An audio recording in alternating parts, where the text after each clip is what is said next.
It's amazing what we can discover if we just dig a little bit.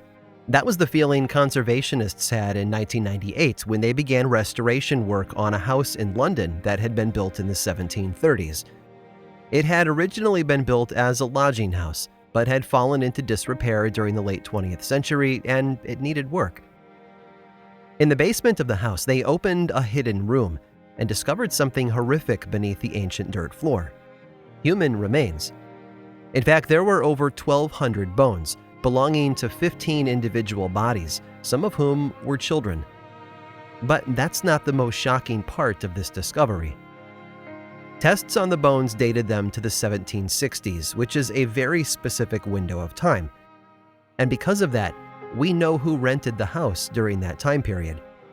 It's a name all of us will recognize, too: Benjamin Franklin. In fact, this house on Craven Street in London is the only remaining home of his that we can still explore, and he lived there for nearly 2 decades. But don't start plotting your historical thriller about a young Ben Franklin who moonlights as a serial killer. Experts are pretty sure they know why the bones are there. It turns out that Franklin had a friend who was a physician, as well as being the son of the landlady who owned the house. And they think the bones are evidence of his anatomy lessons in a time when human dissection was frowned upon. It's a logical explanation to a bizarre discovery, no doubt about it. But it's also the sort of story that plants a seed in our minds. If a house once lived in by an American legend like Benjamin Franklin can still be sitting on top of a hoard of human remains, the places around us might have similar tales to tell. And whether those stories are reminders of unfortunate accidents or clues to something darker, they all hide an unsettling truth. The places we live are often built on the bones of tragedy. I'm Aaron Mahnke, and this is Lore.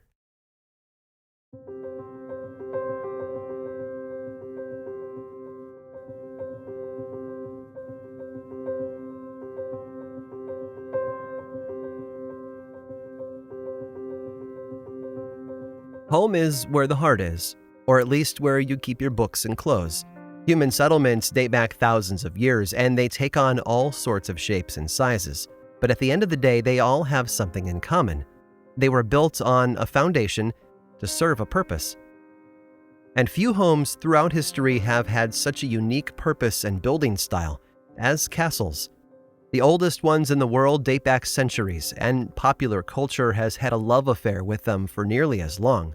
They are structures of power and strength, and they remind us of a very different time.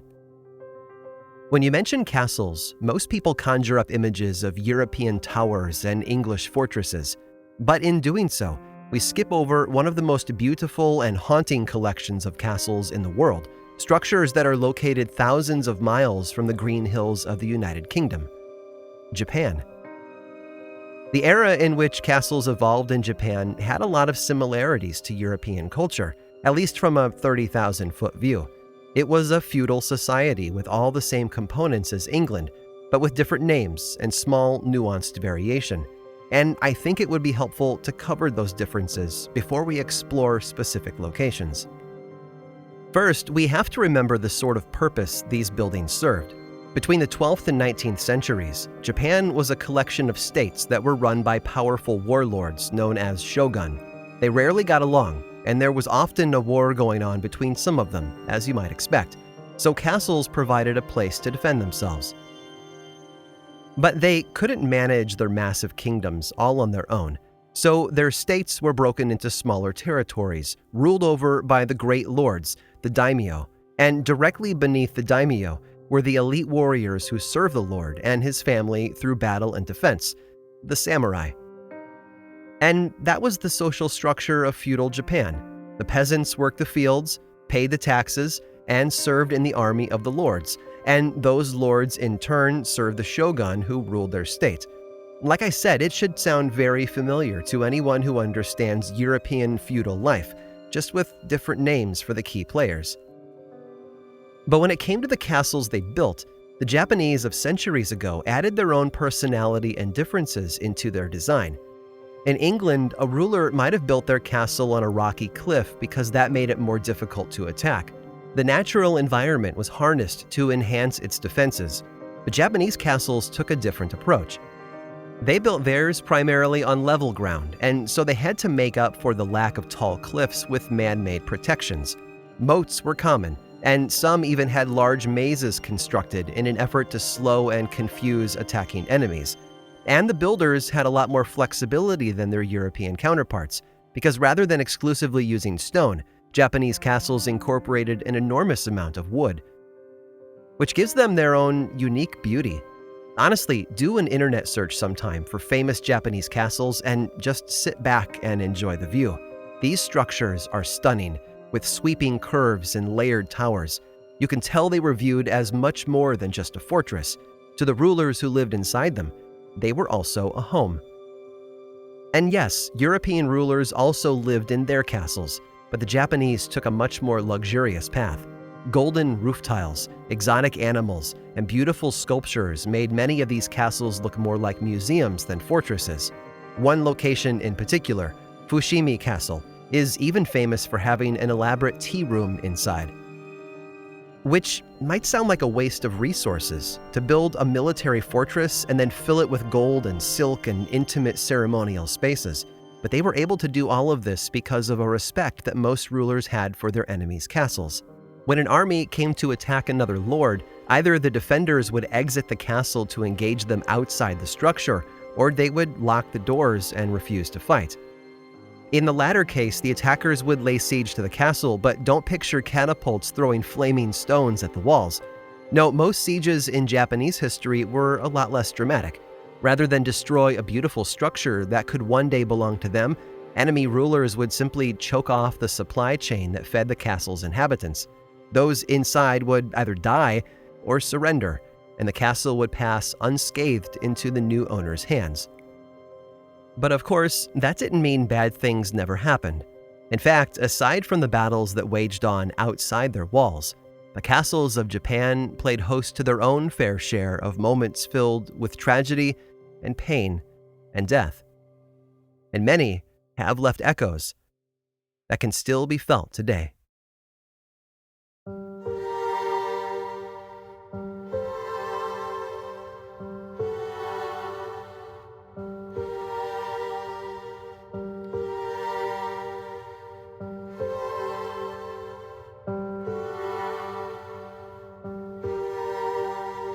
They call it the Crow Castle, not because there is an abundance of the actual birds nearby, but because of its appearance. Above its stone foundation, the wooden structure of Matsumoto Castle is a towering fortress of black wood and roof tiles, accented with pale curves and decoration. It's a beautiful structure that dates back to the 1590s, but that long history comes with its own fair share of tragic tales. And one of them is from 1686, when the castle was ruled over by the Mizuno family. And it's a tale that will feel all too familiar, no matter where you come from. According to the history of the castle, the Mizuno lords of that time were known to be unfair rulers. In the mid-1680s, they announced a new tax increase that was seen by all of the peasants in the domain as unjust and harsh. And so those peasants rose up in revolt against their rulers. Sadly, though, that rebellion was a failure. In response, the rulers gathered up 28 leaders and supporters of the rebellion and had all of them sentenced to death. One of the people they arrested, a man named Yana Kasuki, apparently placed a curse on the castle just before his execution took place.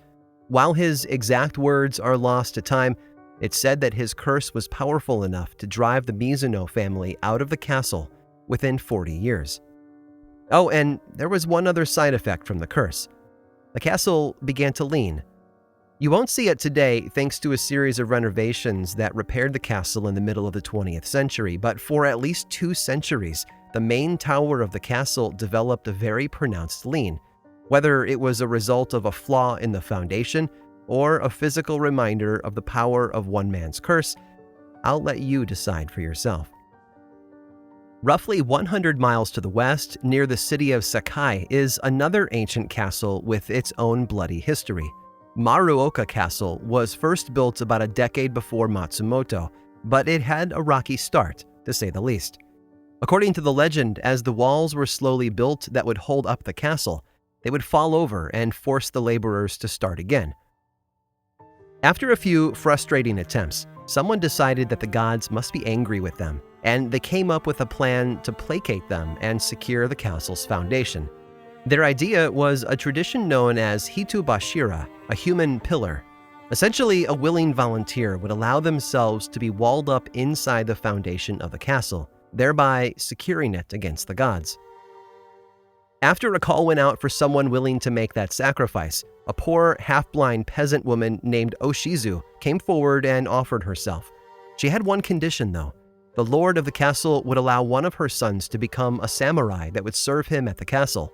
Grateful for her sacrifice, the lord agreed, and the new construction began. Sadly, just a few years after the castle was complete, the lord was moved by his shogun to a different castle, sort of like a retail chain transferring a store manager to a different location, I suppose. But the unfortunate side effect was that Oshizu's son never became a samurai as planned, and some think that broken promise resulted in a curse. Every spring after that, the moat around the castle was said to flood, and the locals blamed Oshizu's curse for it. They even began to refer to it as Oshizu's tears, as if her grief over the broken promise had caused her to weep until the waters rose. After a few years of flooding, the rulers of the castle decided that something had to be done. Except it wasn't the gods that needed appeased this time, but the spirit of the old blind woman. So a shrine was built in her honor, where locals and visitors could come and pray in hopes that her anger might be calmed, and the annual spring flooding might also be brought to an end. Today, the castle stands near a grove of cherry blossoms that date back at least 4 centuries, but if you visit, don't assume it's the same main tower. An earthquake in 1948 brought it down, and the current one was rebuilt using as much of the original materials as possible, without the human pillar, of course. One last story. This one comes from the eastern side of Japan, about 25 miles west of Tokyo, but if you pay the location a visit, you won't find much. That's because Hakioji Castle met an unfortunate fate roughly 3.5 centuries ago. In June of 1590, the lord of the castle was called away to help defend another castle nearby. Before leaving, he put roughly 1,300 soldiers in charge of Hakioji, which sounds like a good number of defenders, I know, but they had no idea what was about to visit them. On June 23rd, an enemy warlord named Toyotomi Hideyoshi arrived with an army of more than 50,000 men. The conflict was barely enough to be considered a battle, and Hideyoshi's forces quickly took control of the castle. And then they did something that rarely happened in medieval Japan. They destroyed it. All of the walls of Hakioji Castle were torn to the ground, and the defenses were destroyed. Every person in or around the castle, whether they were soldiers or families seeking refuge, were gathered up and executed, although the legends say that some chose to end their own lives by leaping from the crumbling walls. Later, visitors to the ruins would claim that they could still hear the sounds of battle and the screams of victims, as if the event were still echoing across the years. Even today, the site of the castle is thought to be haunted, and locals remember the tragedy by cooking a meal known as azuki meshi, a blood-red dish of beans and rice. It seems that no matter where these castles were built, they brought some form of darkness with them. Maybe that's because life was more harsh in the 16th century, or that superstition led the people there to do unthinkable things. Or perhaps it's just a product of century after century of storytelling. But there's one castle that has been whispered about more than any other in Japan. Like most, it has humble beginnings, but the legacy that it's left behind is more than significant. It's chilling.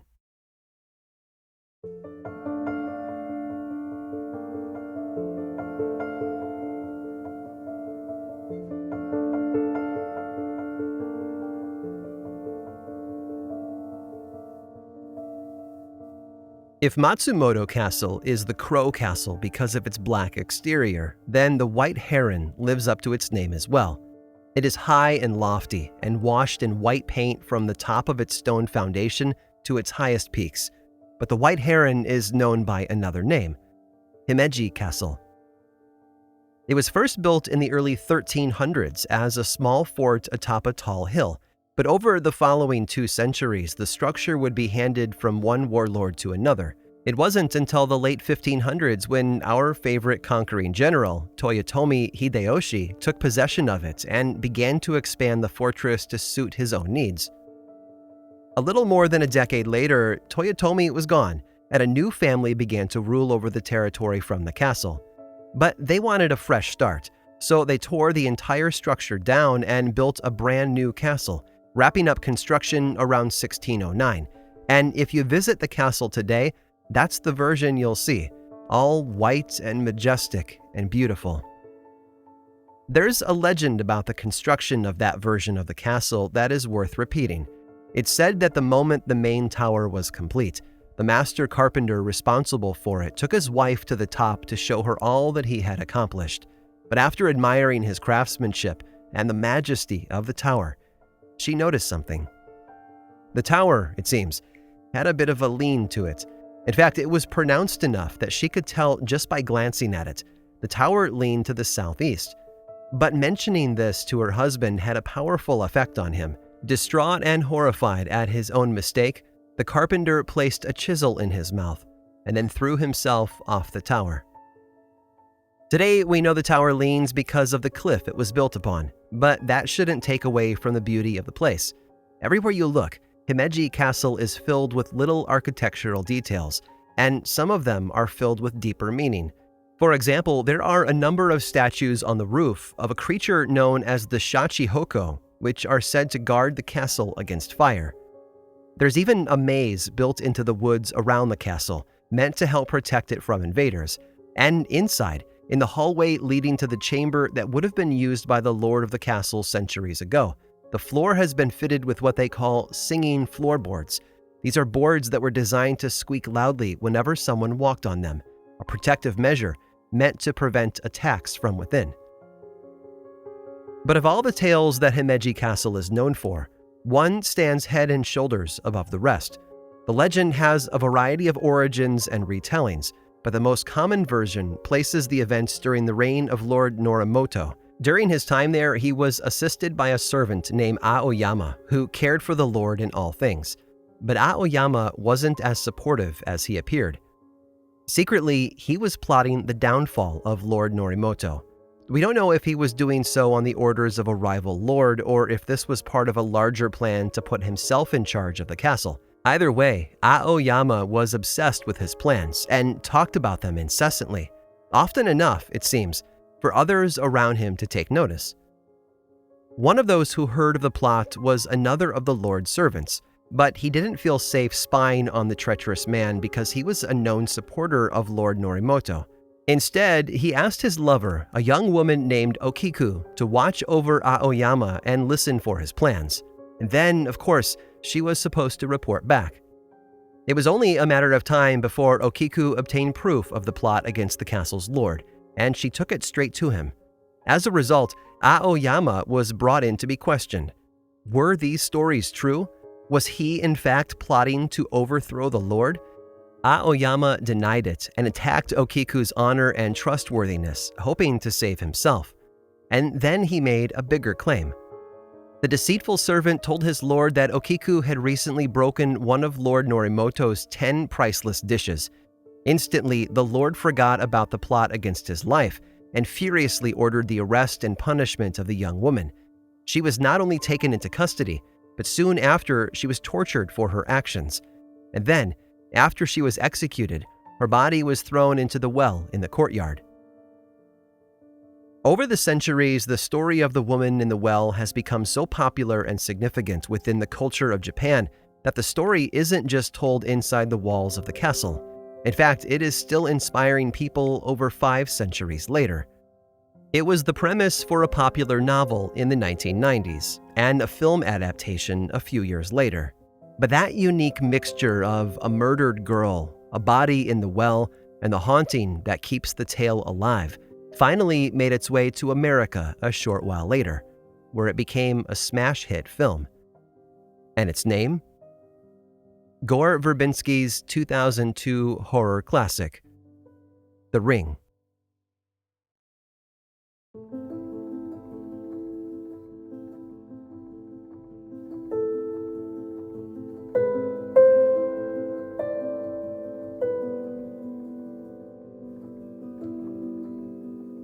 There are bones everywhere you look. Some of them might be of the more obvious variety, like the ones uncovered in Benjamin Franklin's London basement. But most of the time, the bones are more metaphorical. They are the little hints of pain and tragedy that seem to poke through the soil of history. They're waiting for us, just beneath the surface, if we know where to look for them. And that's the darker side of history that we rarely hear about in school. Sure, all these dates and names and events are incredibly important, but they are oftentimes nothing more than topsoil, a layer of smooth, flawless decoration that hides a more brutal reality. Because history is never simple, rarely painless, and always dark. You just need to know where to look. I'm not suggesting that your own basement is home to a pit full of long-forgotten skeletons, but I am convinced that there will always be more to discover. From the desert dig sites in Egypt to the New England graves of tuberculosis victims, much of what we know about our past comes from digging up the bones it has left behind. I think it goes without saying that Himeji Castle may be one of the most striking examples of the ancient Japanese fortress, with its white walls and elegant curved roofline. But it's also a wonderful analogy for much of human history. It is full of truth and superstition, victory and tragedy, and it's survived relatively untouched for hundreds of years, perhaps thanks in part to those protective statues. You see, Himeji Castle has never burned to the ground. Sure, 2 separate bombs fell on the fortress during World War II, but only one caused minor damage, while the other simply failed to detonate at all. An earthquake in 1995 managed to crack some of the plaster and rattle a few roof tiles off, but you'd expect nothing less from a structure built 4 centuries ago. But that's not the only thing that has survived. After undergoing some restoration work in the 1950s and obtaining designation as a national treasure, the castle has turned into a major tourist attraction. Since then, over 40 million visitors have walked through its halls and looked up at those white towers, and some of them have noticed things. Specifically, they've noticed things around the old well in the courtyard. Most claim to have felt uneasy in that area, sort of unsettled and anxious, but some have reported more. Movement near the opening of the well, shadows that seem to shift in the corner of their eyes. And then, of course, there are the sounds. It's the sound of a woman crying, they say. She's weeping, and as she does, her voice grows progressively louder and louder, and it always seems to be originating from the well itself.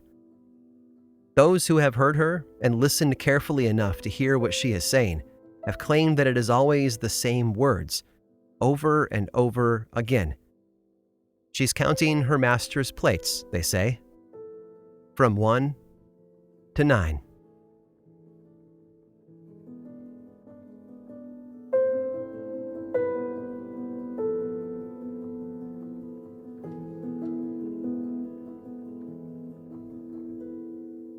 Himeji Castle has a history that runs so much deeper than one might expect.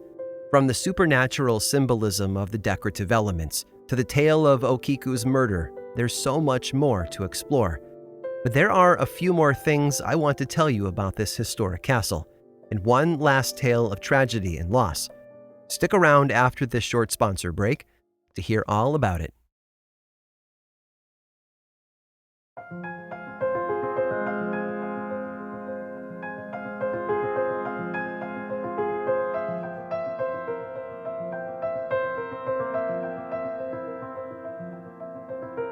Darkness and light.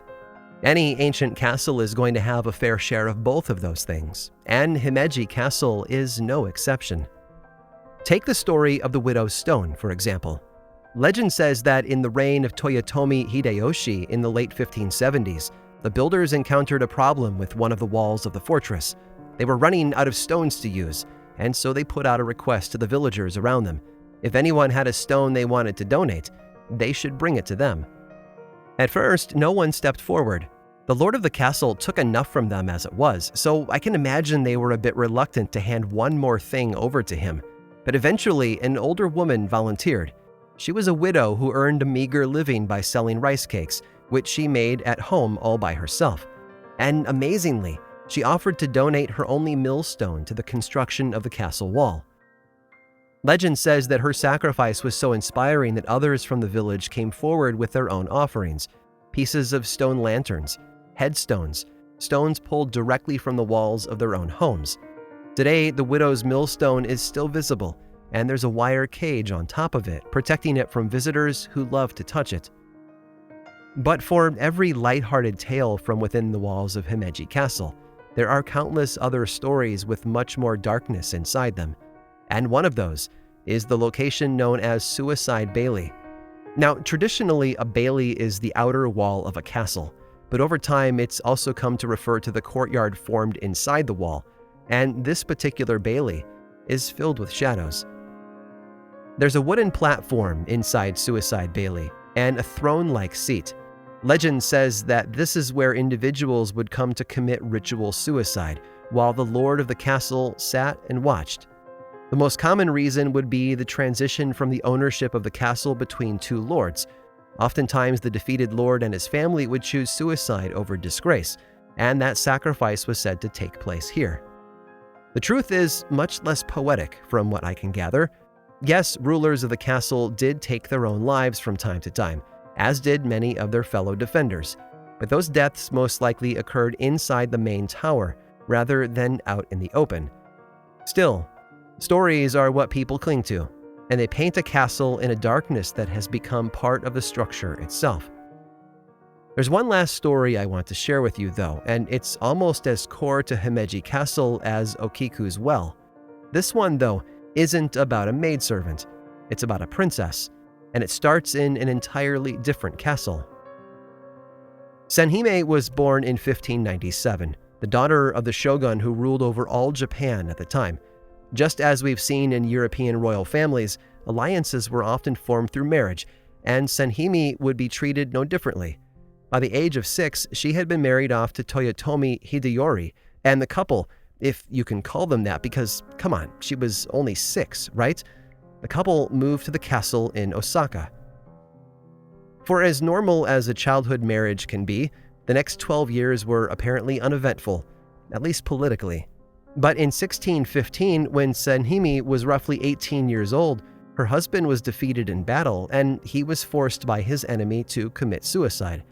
But there was another problem in front of her. The part of the castle she was in had caught fire, and she was trapped. The attacking warlord put out a call for a warrior brave enough to enter the burning castle and rescue Senhime, or Princess Sen as she was called. Whoever did so, he offered, would receive her hand in marriage, because after being married off at the age of 6, what she really needed was another forced marriage, right? Someone did step forward and come to her rescue, but while he was successful in saving the princess, he is said to have been badly burned in the process, and when the dust finally settled from the attack, that rescuer received a second painful blow. Princess Sen had already fallen in love with another man, and she refused to marry her rescuer, despite the warlord's promise. Thankfully, Princess Sen charted her own course from that moment forward. Yes, her angry rescuer tried to kidnap her and claim what he believed to be his rightful reward, but his plot was discovered before it could even take place. And after her wedding, Princess Sen and her new husband moved to Himeji Castle. They had 2 children, enjoyed life, and she made the most of her second chance. But no castle has strong enough walls to keep the darkness out entirely. The first blow came in 1621 when her 3-year-old son suddenly passed away. 5 years later, her husband succumbed to the effects of tuberculosis.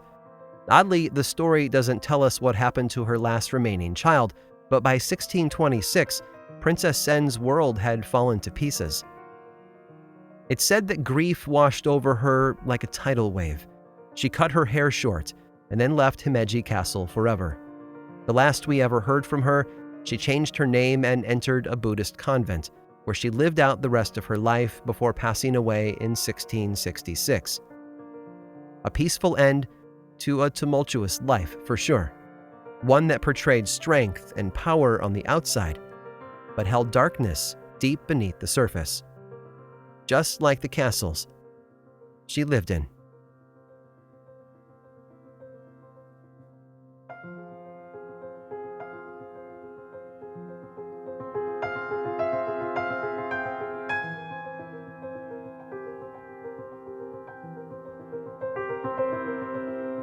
This episode of Lore was written and produced by me, Aaron Mahnke, with research help by Marcette Crockett and music by Chad Lawson.